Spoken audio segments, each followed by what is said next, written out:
स्पष्टीकरण वित्त मंत्री जी ने कहा है, तो उन्होंने बोला 4.1 करोड़ जो युवा हैं उनको रोजगार दिया जाएगा, नए IIT IIM को अपग्रेड किया जाएगा। तो किस तरीके से आप देख रहे हैं ये वाले बजट को? अनएम्प्लॉयमेंट तो बहुत बड़ा इशू है ही फिलहाल, एंड बजट में अगर इस पे दिया है एम्फेसिस तो it is a very good thing. सिर्फ IIT IIMs बनाने से बात नहीं बनेगी, because IIT IIMs are not for all. Elite club के लिए या फिर बहुत ही जो होशियार है या फिर बहुत ही जो अमीर है वही अफोर्ड कर सकते हैं। तो बेसिक ग्रास रूट लेवल पे भी एजुकेशन और एम्प्लॉयमेंट के बारे में and skill development, because not all can learn, क्या बोलते हैं ना, जैसे पढ़ के हर कोई नहीं कमा सकता है। It is also about skill की कुछ इलेक्ट्रिकल कोर्स जो भी IIT यानी ITI या जो ऐसे जो इंस्टीट्यूट्स है जहाँ पे स्किल डेवलपमेंट करा के यूथ को कमाने की वो दे सकते हैं, तो उस पर भी ध्यान देना चाहिए। It's a very good thing कि एटलीस्ट बजट में एम्प्लॉयमेंट के ऊपर ध्यान दिया है, क्योंकि फिलहाल इंडिया को एक्चुअली एम्प्लॉयमेंट और एजुकेशन की जरूरत है। जो युवाओं के लिए 4.1 करोड़ युवाओं के लिए बोला गया है उसको आप सही मानते हैं कि बहुत? डेफिनेटली, बिकॉज अभी तो है इंडिया, पॉपुलेशन बढ़ रहा है, हमारा युवा फोर्स ज्यादा है, तो उसके हिसाब से इसी को इम्पोर्टेंस देना जरूरी है। और मेरा मानना है कि ये जो भी स्ट्रक्चरल डेवलपमेंट और इंफ्रास्ट्रक्चर वाइज या नए नए क्या बोलते हैं उसको सब बनाते हैं, उसके अगेंस्ट तो इस पे एम्फेसिस अगर ज्यादा है तो definitely it's a good thing. We really need that. कहा गया युवाओं को रोजगार दिया जाएगा, नए IIT अपग्रेड किए जाएंगे, IIM अपग्रेड किया जाएगा। एजुकेशनल इंस्टीट्यूट्स बढ़ने चाहिए, that is a very good thing. और दूसरी चीज quality of education, that also matters a lot. मतलब सिर्फ भर के एम्प्लॉयमेंट, जो भी पास आउट होते हैं every year lakhs of students are employed still after passing, so employment after the education, that is also needs to be focused on this thing. Migration भी तो होता है। 1 करोड़ युवाओं को 530 जो कंपनियां हैं देश की, उनमें 5,000 रुपये प्रति माह 6,000 रुपये के इंटर्नशिप टाइप का भी देने का सरकार ने फैसला लिया है, जैसे वो एजुकेशन कंप्लीट करेंगे। हाँ, एजुकेशन वो अगर दे रहे सहूलत तो ठीक है, बट खुद पे तो खड़ा रहना चाहिए ना। मतलब अगर सरकार ही सब कुछ करेगी तो बाकी के आदमी लोग क्या करेंगे?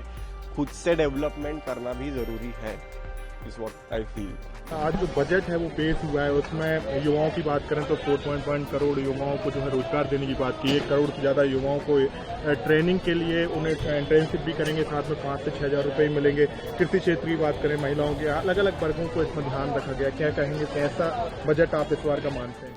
Thank you so much. मेरा नाम नयन नागर है और बहुत अच्छी बात है कि गवर्नमेंट ने इतना यूथ की तरफ ध्यान दिया है। थोड़ा और ध्यान देने की जरूरत है। सबसे इम्पोर्टेंट मुद्दा अभी पॉपुलेशन है। जब तक पॉपुलेशन पे कंट्रोल नहीं किया जाएगा, मोर एंड मोर यूथ बेरोजगार हो सकते हैं, because opportunities are going to reduce in every sector. हम हमेशा से देखते हैं कि किसी भी एक रिक्वायरमेंट के लिए 10,000 लोग आके इंटरव्यू देते हैं, तो कंपटीशन बहुत ज्यादा है। बट फिर भी मैं अप्रिशिएट करूंगा कि गवर्नमेंट इस डायरेक्शन में बहुत सीरियसली देख रही है, सीरियसली सोच रही है, और ये बजट इसका उदाहरण है। जो आज बजट पेश हुआ है उसमें हम चाहे महिलाओं की बात करें चाहे युवाओं की बात करें, सबको ध्यान में रखा गया है। जैसे युवाओं को 4.1 करोड़ युवाओं को रोजगार देने की बात की है, इंटर्नशिप देने की 1 करोड़ युवाओं को बात की है, महिलाओं के लिए भी अलग से बजट है, किसानों के लिए भी अलग से बजट रखा गया है। एजुकेशन से देखा जाए तो बच्चों को जो ऋण है, जो एजुकेशन ऋण रहता है, उसमें भी कमी की गई, 3% ब्याज लगेगा। तो कैसे देख रहे हैं? ये बजट जो है ये PM मोदी साहब का जो है कार्यकाल का तीसरा जो है बजट है ये, और काफी वर्सटाइल बजट है। सभी चीजों को इसमें इनने कवर किया है। खासकर हम बात करें तो किसानों के लिए काफी अच्छा है, क्योंकि किसानों को काफी छूट देने की इसमें बात कही गई है। दूसरी, महिलाओं को भी जो है मुद्रा लोन की बात जो है कही गई कि 30,000 करोड़ का जो है लगभग मुद्रा लोन में दिए जाएंगे। दूसरी बात यह है कि आपका जो 8.25 लाख तक की जो इनकम के दायरे में है, जो नौकरी में जो 8.25 लाख रुपए के आसपास जिनकी इनकम है ईयरली, उसको भी जो है टैक्स फ्री रखा गया है। और एजुकेशन का जो लोन है, जो एजुकेशन लोन में, उसमें भी जो है मात्र उसकी जो रेट ऑफ इंटरेस्ट 3% रखा गया है। तो काफी वर्सटाइल बजट है, सभी चीजों को इसमें लेके गया है। चाहे हम मोबाइल की बात करें और दूसरी ऐसी सीरीज की बात करें, इनको भी जो है इसमें भी टैक्स में छूट दी गई है। तो काफी अच्छा बजट है मेरे हिसाब से। तो आप अच्छा बजट मानते हैं? हाँ, बिल्कुल। ओवरऑल कंक्लूड करें तो अच्छा बजट है। बजट आया है, महिलाओं को लेकर 3 लाख करोड़ रुपए देने की बात हुई है। एजुकेशन में बच्चों को 3% बस टैक्स देना होगा, 4 करोड़ युवाओं को रोजगार देने की बात भी की गई है। हर वर्गों को लेकर बजट में कुछ न कुछ। कैसा देख रही हैं आप बजट? और एक महिला हैं तो आपका घर आप संभालती हैं, रसोई से लेकर हर चीज। तो नहीं, देखिए, बजट जो दिया गया है वो सबको ध्यान में रख के तो नहीं दिया गया है, और खास तौर पर मिडिल क्लास को तो बिल्कुल ही अवॉइड कर दिया जाता है। और दूसरा, हमारे देश में जब इतना कर्जा है तो फिर ये सब फ्री में या एकदम से आप जो लाडली बहन योजना वगैरह आप दे रहे हैं, कर रहे हैं, आप क्यों दे रहे हैं? दूसरा ये कि मिडिल क्लास से ही आप टैक्स लेते हैं, होम टैक्स लेते हैं, या जो भी टैक्स बढ़ता है वो मिडिल क्लास ज्यादा भरता है, बड़ा तो भरता नहीं है, वो चोरी कर जाता है। छोटे से आप लेते नहीं हो, छोटे को सरकार बांट देती है। इसके बाद आप होम लोन वगैरह भी आप मिडिल क्लास वालों को ज्यादा तकलीफ देते हो। तो जो बजट आया है वो मिडिल क्लास को देखते हुए तो नहीं आया है, जो आता भी नहीं है कभी। तो मुझे बस इसी बात से है कि और ये जो बांटा जा रहा है उससे हमारी जो जनता है या जो लेडीज हैं या जो जेंट्स हैं उस घर के, वो सब मतलब बिना काम के हो रहे हैं, मतलब काम नहीं करना चाह रहे हैं। उनका ये कहना होता है इतना तो मतलब हमारे यहाँ भी जो बाइयाँ आती हैं काम करती हैं वो यही कहती हैं कि हमारे को फ्री में मिल रहा है तो हम काम क्यों करें।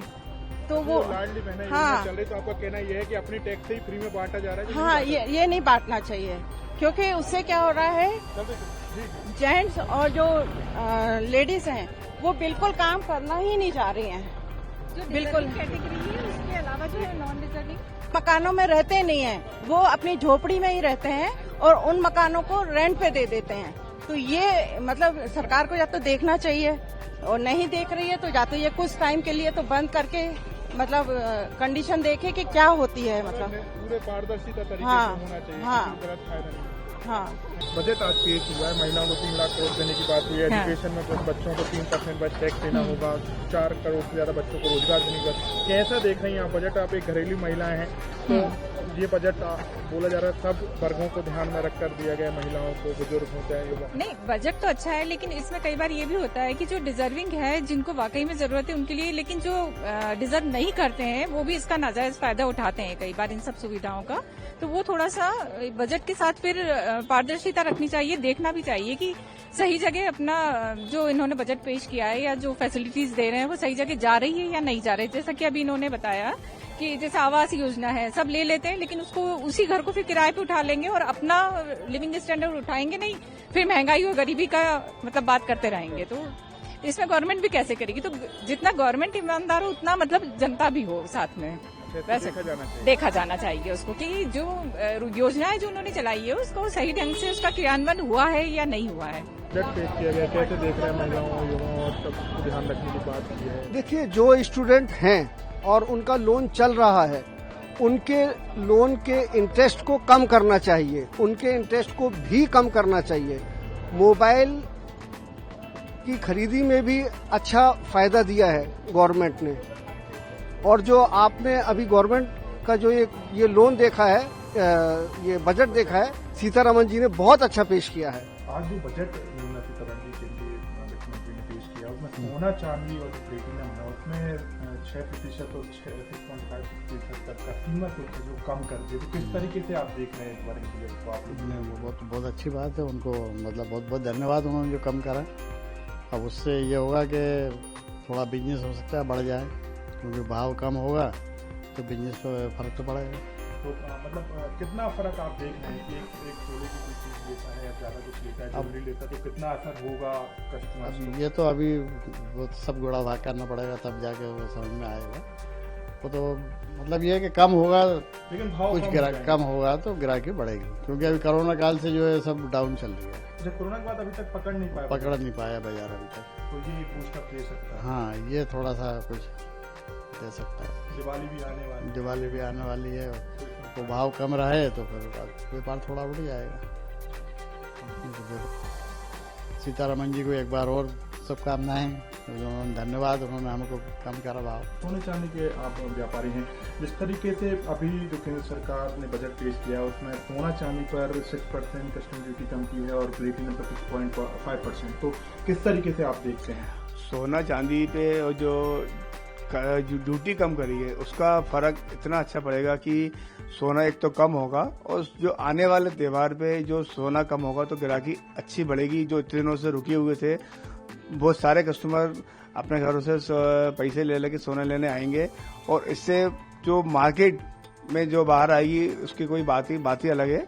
और 6% का जो फर्क है वो धीरे धीरे आपको असर 2-3 दिन में वो दिखेगा कि सब ग्राहकी अच्छी आएगी। और प्लस एक बात और मैं कहना चाहूंगा कि वित्त मंत्री जी को एक चीज और करना था कि जो 2 लाख रुपए का जो उनका दायरा था कि 2 लाख रुपए के वो पैन कार्ड जो जारी उन्होंने बोला था उसको उनको 10 लाख रुपए करना था, क्योंकि अब जो ज्वेलरी महंगी हुई है तो सोना लेने में जो लोगों को दिक्कत आती थी 2 लाख रुपए की उसको इंक्रीज करना था जी हमारी डिमांड थी जो उन्होंने नहीं करी है।